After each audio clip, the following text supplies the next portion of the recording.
ಪುಟ್ಟಿ ತಗೋ. ಈ ಸಮಯದಲ್ಲಿ ಚೆನ್ನಾಗಿ ತಿನ್ಬೇಕು. ಹಾ ಕೇಸರಿ ತರಿಸಿಟ್ಟಿದ್ದೀನಿ, ಆದ್ರೆ ನೀಗ್ ತಗೋಬೇಡ. 5 ತಿಂಗಳಾದ್ಮೇಲೆ ದಿನ ರಾತ್ರಿ ಹಾಲ್ಗೆ ಹಾಕೊಂಡು ಕುಡಿ. ಕೇಸರಿ ಹಾಲು ಕುಡಿದ್ರೆ ಮಗು ತುಂಬಾ ಚುರುಕಾಗತ್ತೆ ಅಂತ ಹೇಳ್ತಾರೆ. ಹೌದಾ ಅಮ್ಮ? ನಾನು ಹೊಟ್ಟೆಲಿದ್ದಾಗ ನೀ ಕೇಸರಿ ಹಾಲು ಕುಡ್ದಿದ್ದೆ ಅನ್ಸುತ್ತೆ, ಅದಕ್ಕೆ ನೋಡು ನಾನು ಇಷ್ಟು ಚುರುಕು. ಅಮ್ಮ, ಈ ಟೈಮಲ್ಲಿ ನೀನು ಯಾವಾಗ್ಲೂ ನನ್ನ ಜೊತೆಲೇ ಇರಬೇಕು ಅನ್ಸುತ್ತೆ. ನೋಡು, ನೀನ್ ಬಂದ್ರೆ ನನ್ಗೇನೇನ್ ಬೇಕು ಅಂತ ನೀನೇ ಅರ್ಥ ಮಾಡ್ಕೊಂಡು ಮಾಡ್ಕೊಡ್ತೀಯ. ಆದ್ರೆ ನೀನ್ ಇಲ್ಲಿಗೆ ಬಂದ್ಬಿಟ್ರೆ ಆ ಮನೇಲಿ ಬೇರೆಯವ್ರ ದರ್ಬಾರ್ ಶುರು ಮಾಡ್ಬಿಡ್ತಾರೆ ಅಂತ ಭಯ ನಂಗೆ. ಏನ್ ಮಾತಾಡ್ತಾ ಇದೀಯ ಸಂಧ್ಯಾ? ಆ ಶಾರ್ವರಿ ಇದಾರಲ್ಲಮ್ಮ, ಸಖತ್ ಶಾರ್ಪು ಅನ್ಸುತ್ತೆ, ಹುಷಾರಾಗಿರು. ನನ್ನನ್ ಕೇಳಿದ್ರೆ ಅವ್ರು ಬೇರೆ ಮನೆ ಮಾಡ್ಕೊಂಡು ಹೋಗಕ್ ಹೇಳೋದ್ ಬೆಟರು. ಸಂಧ್ಯಾ ಏನ್ ಮಾತಾಡ್ತಾ ಇದೀಯಾ? ಮನೆ ಜೋಡ್ಸೋ ಮಾತಾಡ್ಬೇಕು. ನೀನ್ ನೋಡಿದ್ರೆ ಮನೆ ಮುರಿಯೋ ಮಾತಾಡ್ತಾ ಇದೆಯಲ್ಲ, ಹಾಗೆಲ್ಲ ಮಾತಾಡ್ಬಾರ್ದು. ನೀನ್ ಸುಮ್ನಿರು. ಅಮ್ಮ, ನಿನಗೇನು ಗೊತ್ತಾಗಲ್ಲ ಅಮ್ಮ. ದೊಡ್ಡೋರ್ ಮನೆಗೆ ಹೋಗಿದ್ಯಾ, ನಿನಗಿರೋ ಅಧಿಕಾರನ ಹೇಗ್ ಚಲಾಯಿಸ್ಬೇಕು ಅನ್ನೋದು ಗೊತ್ತಿಲ್ಲ. ನಾನಾಗಿದ್ರೆ ಎಲ್ರೂ ತುದಿ ಬೆರಳಲ್ಲಿ ಆಟ ಆಡಿಸ್ತಿದ್ದೆ. ನನ್ನ ಹಣೆ ಬರಕ್ಕೆ ನನ್ನ ಪರಿಸ್ಥಿತಿ ಹೀಗೆ. ಇನ್ ನನ್ನ ಗಂಡನ ಪರಿಸ್ಥಿತಿನೋ ಆ ದೇವ್ರಿಗೆ ಪ್ರೀತಿ. ಪ್ರಸಾದಿಗೆ ಏನಾಯ್ತು ಸಂಧ್ಯಾ? ಅಯ್ಯೋ, ಅವ್ರ ಕೆಲ್ಸ ಸರಿ ಇಲ್ಲಮ್ಮ, ಸಂಬಳನೂ ಸರಿಯಾಗಿಲ್ಲ.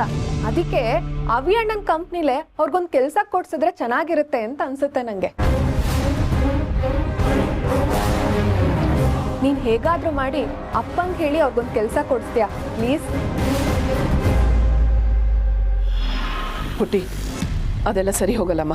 ನಿಂಗಾಗಲ್ಲ ಅಂದ್ರೆ ಹೇಳು, ನಾನೇ ಅಪ್ಪನ ಹತ್ರ ಮಾತಾಡ್ತೀನಿ. ಸಂಧ್ಯಾ ಬೇಡ, ನನ್ನ ಹೇಳೋ ಮಾತು ಕೇಳು. ನೀ ಸುಮ್ನಿರಮ್ಮ, ಯಾವಾಗ್ಲೂ ನಾ ತಡೆಯೋದೇ ಆಯ್ತು. ಏ ಸಂಧ್ಯಾ, ಸಂಧ್ಯಾ. ಅಮ್ಮ, ಸಂಧ್ಯಂಗೆ ಅವ್ರ ಹೊಸ ಅಣ್ಣಂದ್ರು ಅವ್ರ ಆಫೀಸಲ್ಲಿ ಎಂತ ಕೆಲಸ ಕೊಡ್ತಾರೆ, ಹೇಗ್ ನಡ್ಸ್ಕೋತಾರೆ ಅನ್ನೋದು ಇನ್ನೂ ಗೊತ್ತಿಲ್ಲ ಅನ್ಸುತ್ತೆ. ಪುಟ್ಟ, ಏನ್ ಹೇಳ್ತಾ ಇದೀಯಾ? ಅಮ್ಮ, ಸಮರ್ಥಲ್ಲಿ ತುಂಬಾ ಕಷ್ಟಪಡ್ತಿದ್ದಾನಮ್ಮ. ಏನಾಯ್ತು ಪುಟ್ಟ? ಅಭಿ ಮತ್ತೆ ಏನಾದ್ರೂ ಜಗಳ ಮಾಡ್ತಾ ಇದ್ದಾನಂತ?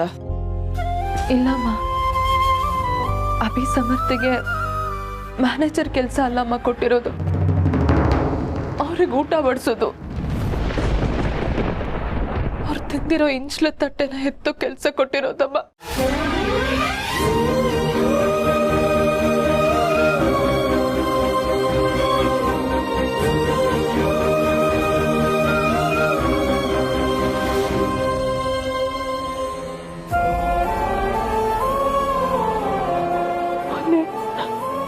ಹೊರಟಾಗಿರೋ ಕೈ ನೋಡಿ ಮನಸ್ಸಿಗೆ ಎಷ್ಟು ನೋವಾಯ್ತು ಗೊತ್ತಮ್ಮ.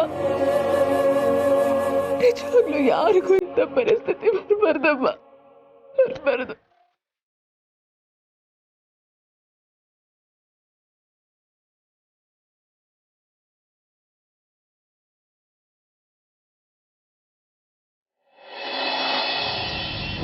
ನಮ್ಮ ಜರ್ನಿ ಖುಷಿ ಕೊಡುತ್ತಂತೆ.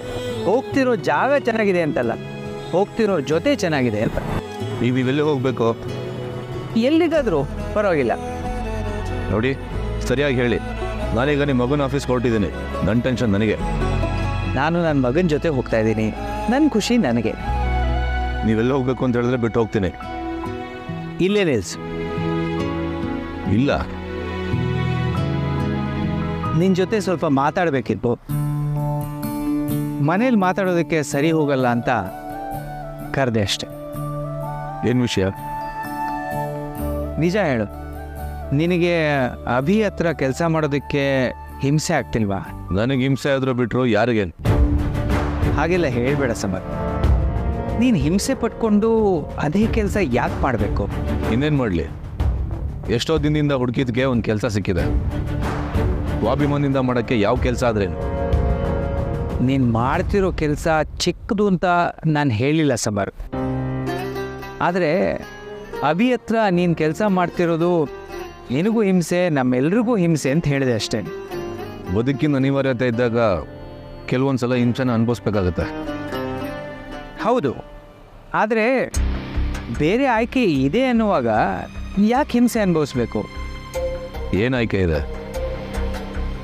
ನೋಡು, ನೀನು ಹ್ಞೂ ಅಂದರೆ ನಿನ್ನ ಅರ್ಹತೆಗೆ ತಕ್ಕನಾಗಿರುವ ಕೆಲಸನ ನಾನೇ ಬೇರೆ ಕಡೆ ಕೊಡಿಸ್ತೀನಿ.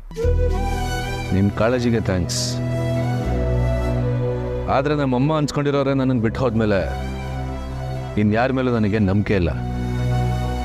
ಯಾರನ್ನೋ ನಂಬ್ಕೊಂಡು ಈಗಿರೋ ಕೆಲಸನೂ ಕಳ್ಕೊಳ್ಳೋಷ್ಟು ರಿಸ್ಕ್ ತಗೊಳ್ಳೋಕೆ ನಾನು ರೆಡಿ ಇಲ್ಲ. ಅದು ಹಾಗಲ್ಲ ಸಂಭಾರ. ನೀವು ಎಲ್ಲ ಇರೋರು, ಇಲ್ದಿರೋರ ಭಯ ನಿಮಗೆ ಅರ್ಥ ಆಗಲ್ಲ. ನಮಗೆ ತಾತ ಮಾಡಿರೋ ಆಸ್ತಿನೂ ಇಲ್ಲ, ಕೂಡಿಟ್ಟಿರೋ ದುಡ್ಡು ಇಲ್ಲ. ನನ್ನ ತೋಳಷ್ಟೇ ನಾನು ನಂಬಬೇಕು. ನೀವು ನನ್ನ ಬಗ್ಗೆ ಯೋಚನೆ ಮಾಡಬೇಡಿ, ಆರಾಮಾಗಿ ಊಟ ಮಾಡ್ಕೊಂಡು ಹೋಗಿ.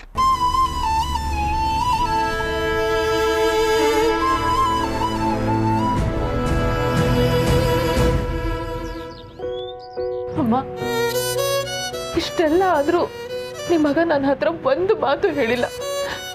ಸುಮ್ಮನೆ ಮ್ಯಾನೇಜರ್ ಅಂತ ಹೇಳ್ಕೊಂಡು ನನ್ನ ಹತ್ರ ಪೋಸ್ ಕೊಟ್ಕೊಂಡು ಓಡಾಡ್ತಾ ಇದ್ದಾರೆ. ಅವನ ಅರ್ಹತೆಗೆ ಆ ಕೆಲಸ ಅಲ್ಲ ಅನ್ನೋದು ಒಂದೇ ನನ್ನ ನೋವಲ್ಲ ಅಮ್ಮ. ಅಷ್ಟೆಲ್ಲ ಪ್ರೀತಿಸಿ ಅಷ್ಟೆಲ್ಲ ರಿಸ್ಕ್ ತಗೊಂಡು ಮದ್ವೆ ಆಗಿ ಇಂಥ ವಿಷಯ ನನ್ನ ಹತ್ರ ಮುಚ್ಚಿಟ್ಬಿಟ್ನಲ್ಲ. ಸಮಾಧಾನ ಮಾಡ್ಕೊಬಿಟ್ಟ. ಅಮ್ಮ, ನನಗೆ ವಿಷಯ ಗೊತ್ತಾದಾಗ್ಲಿಂದ ಅವ್ನು ಬಂದು ನನ್ನ ಹತ್ರ ಇದ್ರ ಬಗ್ಗೆ ಮಾತಾಡ್ತಾನೇನೋ ಅಂತ ಕಾಯ್ತಾನೆ ಇದ್ದೀನಮ್ಮ. ತುಂಬಾ ನೋವಾಗ್ತಿದ್ರು, ನಾನು ತಡ್ಕೊಂಡೇ ಇದ್ದೆ. ಆದ್ರೆ ನಿಮ್ಮ ಹತ್ರ ಕಂಟ್ರೋಲ್ ಮಾಡ್ಕೊಳಕ್ ಆಗ್ತಿಲ್ಲಮ್ಮ. ಹತ್ಬಿಡು ಪುಟ್ಟ, ಸಮಾಧಾನ ಆಗೋ ಅಷ್ಟು ಹತ್ಬಿಡು. ಅಲ್ಲಮ್ಮ, ಇಂಥದ್ದೊಂದು ಮುಖ್ಯವಾದ ವಿಷಯನ ನನ್ನ ಹತ್ರ ಹೇಳ್ಕೊಳಕ್ ಆಗ್ದಲೇ ಇರೋಷ್ಟು ದೂರ ಆಗ್ಬಿಟ್ಟಮ್ಮ ನಾನು. ಪಾಪು ಹೇಗೆ ಅಂತ ನಿಂಗೆ ಗೊತ್ತಲ್ವಾ ಪುಟ್ಟ. ಅವನಿಗೆ ನಿನ್ಗೆ ಹೇಳ್ಬಾರ್ದು ಅನ್ನೋ ಉದ್ದೇಶ ಇರಲ್ಲ. ಆದ್ರೆ ತಾನಲ್ಲಿ ತನ್ನ ಅರ್ಹತೆಗೆ ಅಲ್ದೇ ಇರೋ ಕೆಲಸ ಮಾಡ್ತಾ ಇದ್ದೀನಿ, ತನ್ನನ್ನು ಹೀಗೆ ನಡ್ಸ್ಕೊಳ್ತಾ ಇದ್ದಾರೆ ಅಂತ ಹೆಂಡತಿಗೆ ಗೊತ್ತಾದ್ರೆ ನೋವಾಗತ್ತೆ ಅಂತ ಹೇಳಿರಲ್ಲ. ಗಂಡ ತನ್ನ ಹೆಂಡತಿ ಎದುರಿಗೆ ಯಾವತ್ತೂ ಸಣ್ಣವನಾಗೋದಕ್ಕೆ ಇಷ್ಟಪಡಲ್ಲ ಕಂದ. ಅವನ್ ಬೇರೆ ಯಾರೇ ಕಣ್ಣಲ್ಲಿ ಕೀಣಾಗಿ ಕಂಡ್ರು ಸಹಿಸ್ಕೋತಾನೆ. ಆದ್ರೆ ಹೆಂಡತಿ ಕಣ್ಣಲ್ಲಿ ಅವನು ಯಾವಾಗ್ಲೂ ದೊಡ್ಡವನಾಗೇ ಇರಬೇಕು ಅಂತ ಬಯಸ್ತಾನೆ. ಈ ವಿಷಯ ಗೊತ್ತಾಗಿ ನೀನ್ ಎಲ್ಲಿ ಅವನನ್ನ ಕಡೆಗಣಿಸ್ಬಿಡ್ತೀಯೋ ಅಂತ ಭಯಪಟ್ಟು ನಿನ್ಗೆ ಹೇಳಿರಲ್ಲ. ಅಂದ್ರೆ ಈ ವಿಷಯ ನಿಮಗೆ ಮೊದಲೇ ಗೊತ್ತಿತ್ತಾ ಅಮ್ಮ? ಹೌದು ಪುಟ್ಟ.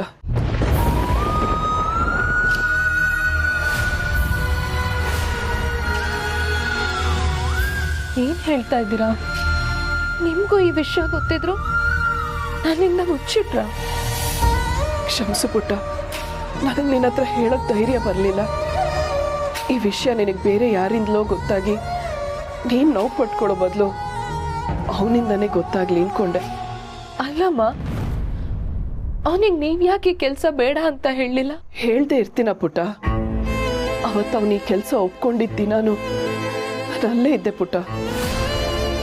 ನಿಜ ಹೇಳಬೇಕು ಅಂದ್ರೆ ಅವನು ಮೊದಲನೇ ದಿನ ಈ ಕೆಲಸ ಮಾಡುವಾಗ ನನಗೆ ಅಬಿಗೆ ಇಬ್ರಿಗೂ ಅವನೇ ಊಟ ಬಡಿಸ್ದ ಪುಟ್ಟ.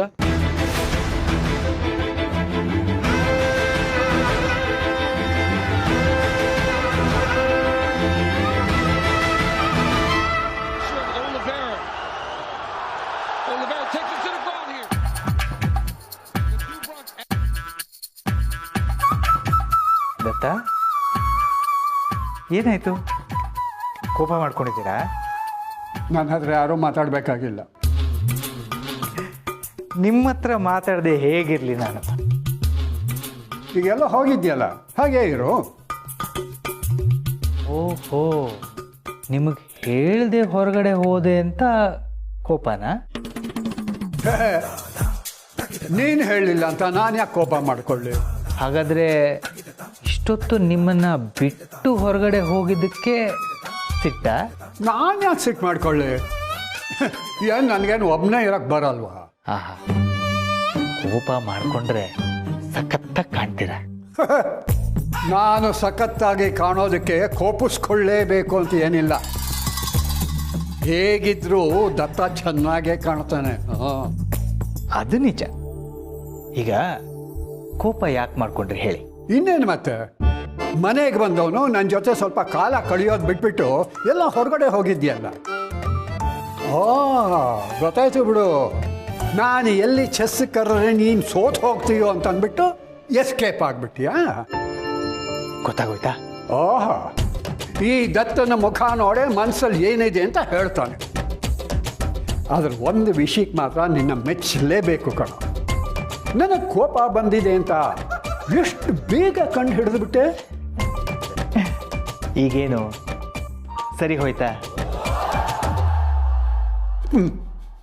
ಸರಿ, ಹಾಗಾದ್ರೆ ಆ ಕೋಪಕ್ಕೆ ಒಂದ್ಸಲ ನೆಗೆದು ಬಿತ್ತು ಅಂತ ಹೇಳ್ಬಿಡಿ ನೋಡೋಣ.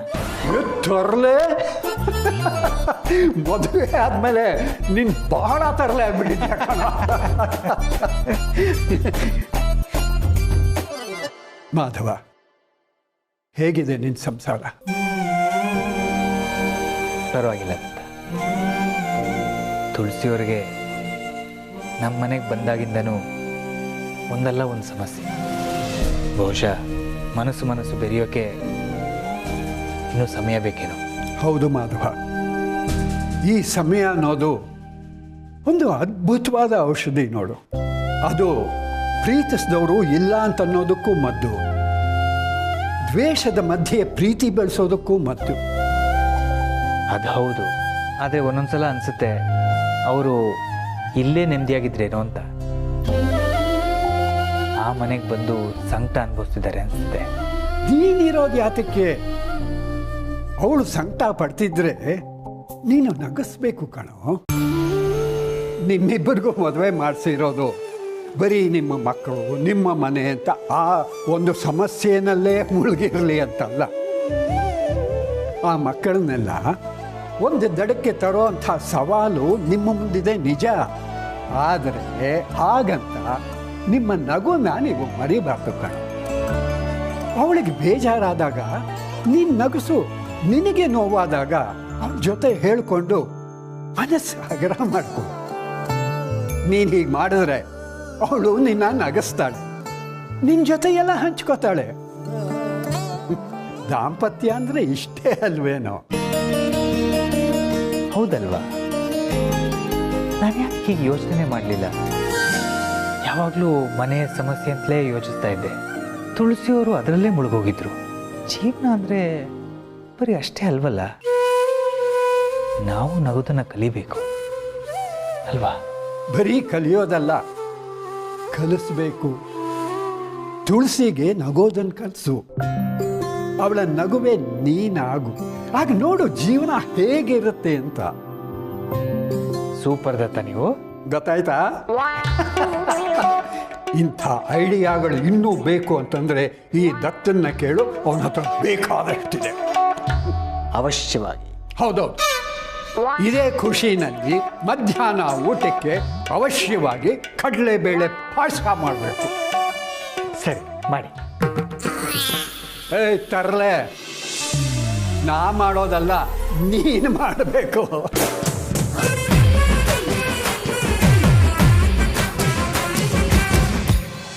ಏನ್ ಹೇಳ್ತಾ ಇದ್ದೀರಮ್ಮ? ನೀವು ಅಲ್ಲೇ ಇದ್ರಾ? ಅವತ್ತು ಆಫೀಸಲ್ಲಿ ಜಗಳ ಆದಾಗಲೂ ನಾನು ಅಲ್ಲೇ ಇದ್ದೆ. ಸಮರ್ಥ ಅಭಿನ್ ಹೊಡೆಯೋಕೆ ಹೋದಾಗ ನನಗೆ ವಿಧಿ ಇಲ್ಲದೆ ಅಭಿ ಪರ ನಿಂತ್ಬಿಟ್ಟೆ. ಅಮ್ಮ, ನೀವು? ನನಗೆ ನಿಜವಾಗ್ಲೂ ನಂಬಕ್ಕಾಗ್ತಿಲ್ಲಮ್ಮ. ಸಮರ್ಥ ಅಂತ ಸ್ಥಿತಿಲಿದ್ದಾಗ ನೀವು ಅಭಿಗೆ ಬೇರೆ ದಾರಿನೇ ಇರಲಿಲ್ಲ ಸೋಗಲಾಡಿ.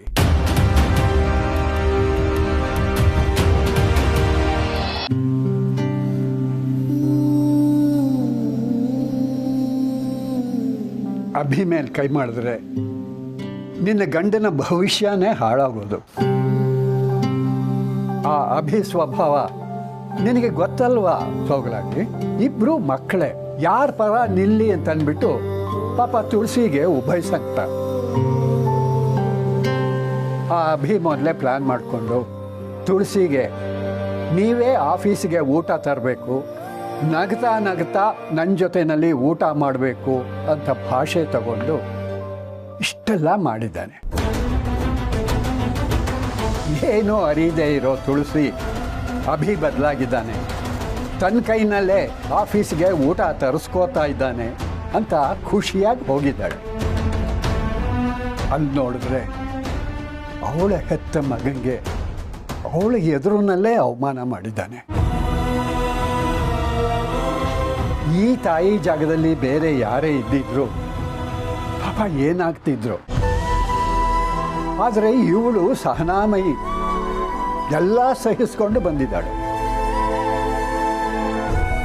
ಹೆತ್ತ ಮಗ ಬಂದು ಮೇಡಮ್ ಅಂತ ಹೇಳ್ಕೊಂಡು ಬಡಿಸ್ತಾ ಇದ್ರೆ ಎಷ್ಟು ಸಂಕಟ ಆಗುತ್ತೆ ಅಂತ ನನಗೆ ಗೊತ್ತಿದೆ. ಸೂಕ್ಷ್ಮ ಗೊತ್ತಾಗೋ ನಿನಗೂ ಅರ್ಥ ಆಗತ್ತೆ, ಆದರೆ ನಿನ್ನ ಗಂಡನಿಗೆ ಅರ್ಥ ಆಗೋಲ್ಲ. ಅವನಿನ್ನೂ ಮೇಡಮ್ ಮೇಡಮ್ ಅಂದ್ಕೊಂಡು ಅಮ್ಮಂಗೆ ನೋವು ಕೊಟ್ಕೊಂಡು ಓಡಾಡ್ತಾ ಇದ್ದಾನೆ. ಇದ್ದಕ್ಕಿದ್ದ ಹಾಗೆ ದೊಡ್ಡ ಮನೆ ಸೇರಿ ತುಳಸಿ ಅನುಭವಿಸ್ತಿರೋ ನೋವು ಅವನಿಗೆ ಎಲ್ಲಿ ಗೊತ್ತಾಗಬೇಕಮ್ಮ? ಅಮ್ಮ, ನಾನು ನಿಮ್ಗೆ ಕ್ಷಮಿಸ್ಬಿಡಿ ಅಮ್ಮ. ನಾನು ಏನೋ ಅನ್ಕೊಂಡು ನಿಮ್ಮನ್ನು ಪ್ರಶ್ನೆ ಮಾಡ್ಬಿಟ್ಟೆ.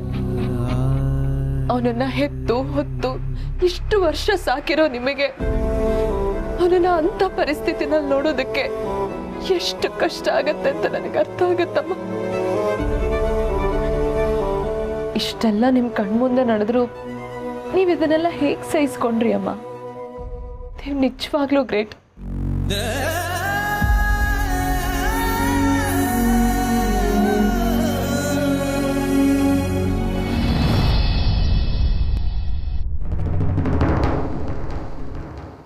ಚಿಕ್ಕಮ್ಮ, ಯಾಕೆ ಚಿಕ್ಕಮ್ಮ ಹೆದರ್ಕೊಂಡ್ರಿ? ಏನು ಯೋಚನೆ ಮಾಡ್ತಿದ್ರಿ? ಏನಿಲ್ಲ ಅಭಿ, ಹೀಗೆ ಮನೆ ಬಗ್ಗೆ ಯೋಚನೆ. ನೀನು ಬಂದಿದ್ದು ಗೊತ್ತಾಗಲಿಲ್ಲ, ಸಡನ್ನಾಗಿ ಕರೆದಿ ಅಲ್ವಾ, ಅದಕ್ಕೆ ನಾನು ಹೆದರ್ಕೊಂಡೆ. ಏನಾಯ್ತು ಅಭಿ, ತುಂಬ ಬೇಜಾರಲ್ಲಿದೆಯಾ? ದೀಪಿಕಾ ನೆನಪಾದ್ಲಾ? ನಿಮಗೆ ಮಾತ್ರ ಚಿಕ್ಕಮ್ಮ ನನ್ನ ಮನಸ್ಸು ಅರ್ಥ ಆಗೋದು. ಮಾಧವನ್ ಜೊತೆ ಅವನ ಮಕ್ಕಳು ನರಳಬೇಕು ಅನ್ನೋದೇ ನನ್ನ ಆಸೆ ಆಗಿತ್ತು. ಈಗ ನೀನು ನರಳ್ತಾ ಇದೆಯಾ. ಬೇಜಾರು ಮಾಡ್ಕೋಬೇಡ ಅಭಿ, ಒಂದ್ಸತಿ ಫೋನ್ ಮಾಡಿ ನೋಡು. ಮಾಡಿದೆ ಚಿಕ್ಕಮ್ಮ, ನನ್ನ ಮಾತೆಲ್ಲ ಕೇಳಿಸ್ಕೊಂಡು ಫೋನ್ ಕಟ್ ಮಾಡೋದು. ಟೆನ್ಷನ್ ಮಾಡ್ಕೋಬೇಡ ಕಣ, ನಿನ್ನ ಹೇಗೆ ನೋಡೋಕ್ಕಾಗಲ್ಲ. ಹೋಗಲಿ, ನಾನೇ ಒಂದ್ಸತಿ ಮಾತಾಡ್ಲಾ? ಬೇಡ ಚಿಕ್ಕಮ್ಮ, ದೀಪಿಕಾ ಅಪ್ಪ ಬಗ್ಗೆ ನಿಮಗೆ ಗೊತ್ತಲ್ಲ, ಅವ್ರು ನಿಮಗೂ ಹರ್ಟ್ ಮಾಡೋದು ನನಗಿಷ್ಟ ಇಲ್ಲ. ಇಟ್ಸ್ ಓಕೆ ಕಣ್ಣ, ಮಗನಿಗೋಸ್ಕರ ಇಷ್ಟು ಹರ್ಟ್ ಆದರೂ ಪರವಾಗಿಲ್ಲ. ಬೇಡ ಚಿಕ್ಕಮ್ಮ, ಅವಳಿಗೆ ಬೇಡ ಅಂದ್ರೆ ನನಗೂ ಬೇಡ. ನಾಲ್ಗೆ ಬೇಡ ಅಂತಿದೆ, ಮನಸ್ಸು ಬೇಕು ಅಂತಿದೆ, ಹೌದಲ್ವಾ? ಅಕಸ್ಮಾತ್ ಹೌದಂದ್ರೂ ಏನು ಪ್ರಯೋಜನ? ಅದಕ್ಕೆ ಅವಳೇ ನನ್ನ ರಿಜೆಕ್ಟ್ ಮಾಡಿಬಿಟ್ಟಿದ್ದಾಳೆ. ಹಾಗೆಲ್ಲ ಹೇಳ್ಬೇಡ ಅಭಿ. ಇನ್ನೇನು ಮಾಡಲಿ? ಅದಕ್ಕೆ ಇಷ್ಟೆಲ್ಲ ಆಗಿದ್ದು ನಿಮ್ಮ ತುಳಸಿಯಿಂದ, ಅವ್ರ ಗಂಡನಿಂದ, ಅವರಿಬ್ಬರಿಂದ ನನ್ನ ಜೀವನನೇ ಹಾಳಾಗೋಯ್ತು.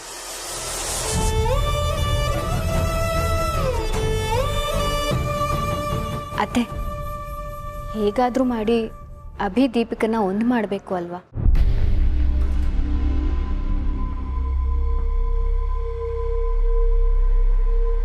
ಅತ್ತೆ ಯಾಕೆ ಸುಮ್ಮನೆ ಹೋಗ್ಬಿಟ್ರು? ಏನು ಹೇಳಲೇ ಇಲ್ವಲ್ಲ? ಅಭಿ ದೀಪಿಕಾ ಒಂದಾಗೋದು ಇವ್ರಿಗಿಷ್ಟೇ ಇದೆ ತಾನೆ?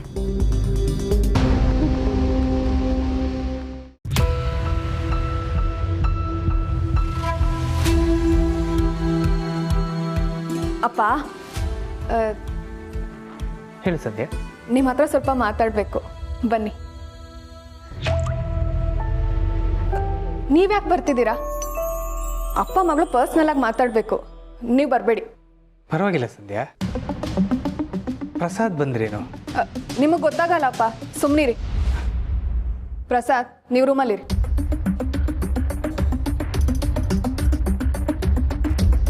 ಅಲ್ಲಿ ತಾತ ಇದ್ರೆ ಮಾತಾಡಕ್ ಬಿಡಲ್ಲ. ಹೇಳಿ ಸಂಧ್ಯಾ. ನಾನು ನಿಮ್ಗೊಂದು ಪ್ರಶ್ನೆ ಕೇಳ್ತೀನಿ, ನೀವು ಮನಸ್ಸಿಂದ ಉತ್ತರ ಕೊಡಬೇಕು. ಕೇಳು.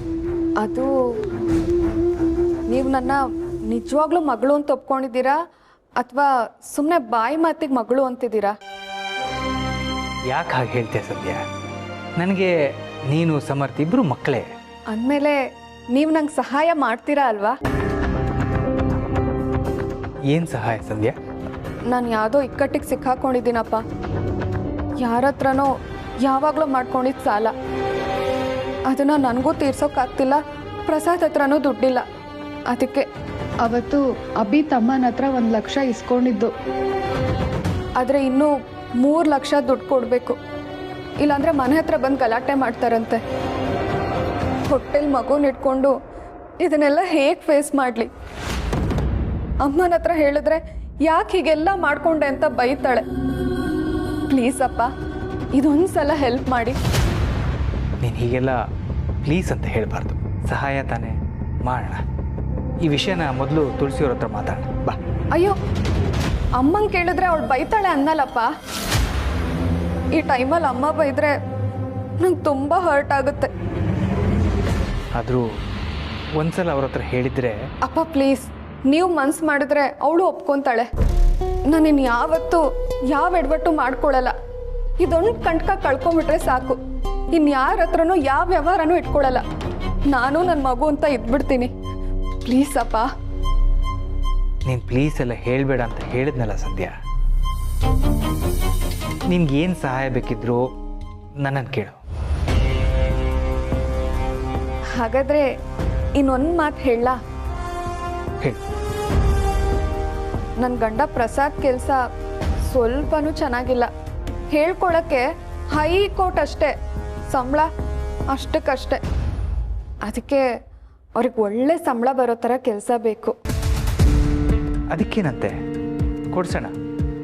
ಅವರು ಏನು ಓದಿದ್ದಾರೆ ಅಂತ ಹೇಳು, ನನಗೆಲ್ಲಾದರೂ ಗೊತ್ತಿರೋ ಕಡೆ ಹೇಳ್ತೀನಿ.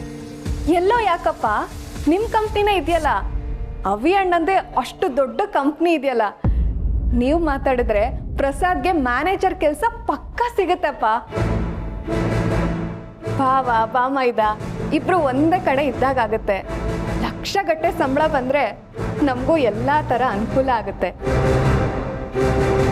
ಹುಟ್ಟೋ ಮಗುಗೂ ಸೆಕ್ಯೂರಿಟಿ ಇರುತ್ತೆ. ಈಗಲೇ ಅವಿ ಅಣ್ಣಂಗೆ ಫೋನ್ ಮಾಡಿ ನನ್ನ ಗಂಡಂಗೆ ಮ್ಯಾನೇಜರ್ ಪೋಸ್ಟೇ ಕೊಡಬೇಕು ಅಂತ ಹೇಳ್ತೀರಾ?